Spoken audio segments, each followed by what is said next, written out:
Oh, you know, excited there. You ready? I always get excited, Joe. They're like, woohoo! But I do when I'm doing this. It's fun. Are we filming? Yeah. We're good to go. We're good to go. Ed, look, this is your camera here. This is both you and me. Right. And this one is in. Yeah, I can connecting with the audience. Can see that one there? Yeah, that's pretty cool. Oh, it's freezing. The heating's broke. Hey everybody, how you doing? Welcome back to the UK Americana show. Thank you for joining us on this Christmas special. Happy holidays everybody, and thank you so much throughout the whole year, and thank you for joining us. On this next episode, I interviewed a young man called Ed Blunt, currently on his UK tour with a couple of his friends called Daisy Shoot and Holly Rogers. He tells us about some of the collaborations that he's done this year, like Westlife, pretty good, and his time at the Guildhall School for Music and Drama. It got a bit strange towards the end. Watch out for it, you're going to enjoy it. You know what? This guy's fantastic. So look, part one, Ed Blunt, and I'm off to try and get the heating fixed. It's freezing. Ed, before I interview you, I just want to know, would you like a biscuit at all? Oh, no, thank you. No? I'm good. For biscuits, yeah. Ladies and gentlemen, welcome to the UK Americana Bar Show. Thank you for joining us. I really do appreciate it. Guess who we've got in the studio? I'm so excited. Talker Tan. This guy's a singer-songwriter on his current tour promoting his new album. Oh my God. Ladies and gentlemen, Ed Blunt. How you doing? I'm good, thank you. Yeah, talk of the town. You are the talk of the town. Thank you for taking the time. I really do appreciate it. Part one. So look, lots to ask you. You are on your tour at the moment now. Are you with Daisy Shoot and Holly Rogers. So what, you're all together, or are they supporting you? Or? Well, we are three great friends, and we decided that what better way to share our friendship and our music by going on tour together. And so the songs are kind of some are co-writes between us three, and then some of them are our own thing as well. And so it's kind of a chaotic evening of banter with songs wedged in the middle, and it's good fun. It's called the Big Bang Love Tour, and it's going well. We've done a few dates so far, and we've got maybe 6 or 7 to go. You mentioned a bit of fun, a bit of banter there, because that's kind of a little bit what your sound is about. You are folk, Americana, a little bit indie, but you do have this humorous side to you as well in your music. Is that right for saying that? Yes, I like sort of to subvert a little bit with a bit of humour, and I don't like my songs to be too. Well, there are sort of sad moments in my songs, but I think sort of having humour as well adds a little bit of light and shade. And so Randy Newman is a big influence. I was just about to say you've been compared to him, so that's a good sort of scenario. And you know he writes a lot of like songs that have humour in. So yeah, it's part of my songwriting. So you're from Surrey, and you're presiding now in Crystal Palace. Yeah. You trained jazz at the Guildhall. I did. Oh, that's pretty serious stuff. I mean, to go down the jazz route. I mean, you're a multi-instrumentist, as we know. Some of the guitar, piano, I'm not sure what the other stuff that you play. But to go down that jazz route, that's a heavy deal. How did that come about? Was it something that you wanted from? I had my first piano lesson when I was like 9, and then I kind of got obsessed with the piano. And as you were playing earlier, as I was playing on your beautiful piano here, and. Thing is though, with piano lessons I could never like read the music very well, and so I always had issues with like playing notes by reading. So I ended up playing like chords and stuff, and then my dad showed me how to play a C major chord, and then through learning music by chords and by ear, I sort of started getting interested in improvising and jazz. Right. And then made a jazz band at school, and then that led me to the Guildhall, where I did 4 years of kind of intense studies, but by the end of it I was slightly a broken man. But I heard there was you had stage fright. What was that all about? Well, just coming out of the college, or was it stepping into the limelight? Music college it's a funny place because it's a very competitive place, and it's sort of regimented. You have to fit in the box, and basically over the 4 years of music college I just had more and more issues with playing on stage and really dreading gigs and stuff, whereas before in my teens I'd loved playing live. And so music college, it wasn't a great fit for me. And when I came out, I was sort of thinking, do I want to do this for life? Feeling sick before every show. Of course, yeah. All the artists go through that, don't they? Yeah, but you know what?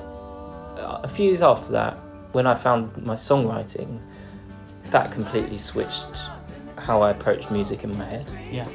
And it allowed me to go back to that kind of childlike state of play and joy in music and taking it just less seriously and less academically. Well, thank God you carried on. The BBC say you're a must-see act. You are the kind of artist that writes songs that make you laugh, but then they gently break your heart. Did you know that was the BBC? That's not a bad very accolade nice. To have with you. It's very nice. Yeah, I think I like my songs to tell stories. Yeah, and because I think stories are a great way to connect with people. And as we were saying, it's so important to bring light and shade with music, and not for it to be a completely overwhelmingly sad experience, or on the other hand, sort of overly happy all the time. It's balance, I think. He caught the boat and he sailed away. Sailed into the sunset down south Bermuda Bay. He fell in love like young men do. Fell in love and vanished in the blue.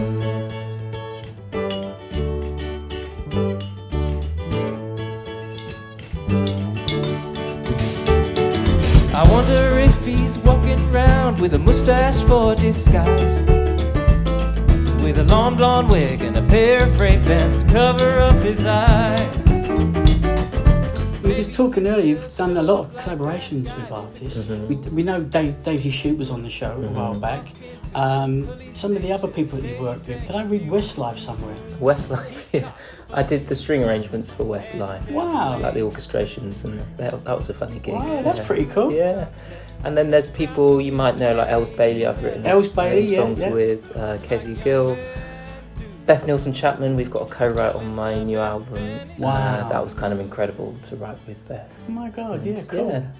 Yeah. There was one song that you got a duo, I don't know if it's a new song out, with a girl, and her name is Laura Eden. She's a fantastic Greek Laura singer-songwriter. Eady. Laura Eady. What a beautiful song. Is it the Orange Sundress? Orange Sundress. So she's from Greece. Wow. And Greece is one of my favourite countries to go to on holiday. And we thought, let's write a song all about Greek summer holidays. So it's like a gentle bossa nova duet, and it's very romantic and sweet. And we put it out this summer, and yeah, it's one of my favourites actually. Do you know, why don't we play it? I'll click through it now. Take a look at this. My waist so tight, kiss me for eternity. Cicadas buzzing in the trees. Let's take it nice and slow. We have no place we need to go. So I'm gonna bottle this liquid sun before the August moon is done. Let's hold on to the here and now, where worries don't exist. So before July goes slipping away, we'll get lost in these Athenian days. When it's January and the sun's hiding away, will we remember all those drawn out days? Sleepless night.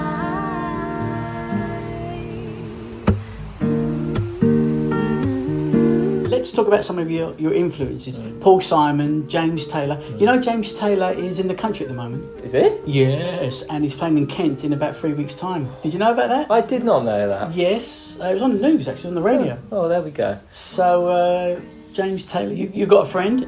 I mean, you wrote just incredible music. The music I write today is basically taken from the music I listened to as a kid. Yeah. All of that stuff, the James Taylor and the Paul Simon. Paul Simon's a big fan. Yeah, and I admire both of their lyrics, but also just I love. Well, for Paul Simon in particular, the way he sort of just takes genres from Yeah. all over the place Yeah. and mashes them together and creates something completely of his own thing. And I really admire that sort of magpie approach to music. And James Taylor, I love the fact that you can instantly know who he is through his songs. It's sort of, he writes a lot about where he grew up and his childhood, and I love all that stuff. And his guitar playing, of course. Do you know, it's funny, there was one, I think it was the BBC that said about you, was Divine Comedy. Now, theatrical, light-hearted, you know, and that's right up your street is what you do, isn't it? Apart from the Randy Newman side of things, but the Divine Comedy. Yeah, Neil Hannon, he's the songwriter from that band, and absolute genius. And he writes a lot in pastiche as well, where he goes, right, I'm going to, for example, National Express, their huge hit, he was like, right, I'm going to write a song that you would have heard on like a 1970s variety show. Brilliant. And it's like, just create something of his own. And oh yeah, they're great. I've yet to see them live. I'm yet to see them live though. Well, you know, get back to your stuff. I mean, Over the Moon. I love that track. Well, that's an interesting story. That's the first song I ever wrote, and that was the song that got me on the songwriting addiction. Basically, in lockdown, all my gigs had been stopped, and I was on my phone scrolling on Instagram, and I saw an ad for a songwriting camp, and I signed up, and I wrote that song on the second day of that songwriting camp, and I thought it was such a terrible song, really bad song, because I'd never written like a proper song before, and when I played it to the group, they gave me some really nice feedback, and it was like I realised, maybe I can write songs now. Cool, yeah. And so Over the Moon is a song that sort of started all of this, and it's the name of my first album as well, and it means that's a lot. the name of your first album. Yeah, right. Over the Moon. Ed, I've actually got the first album there here, Over the Moon. So that's your first one. That's interesting. That is the first one. And the next one we've got Growing Up, which is came out this year in the spring, 2024. Right, just for your current one that you're promoting then. Mm-hmm. Yeah. So you're a busy guy. I try and write a lot, and at the moment I'm sort of getting out live as much as possible, because I think being on the road is really where you learn your chops as a musician. Shining in the gloom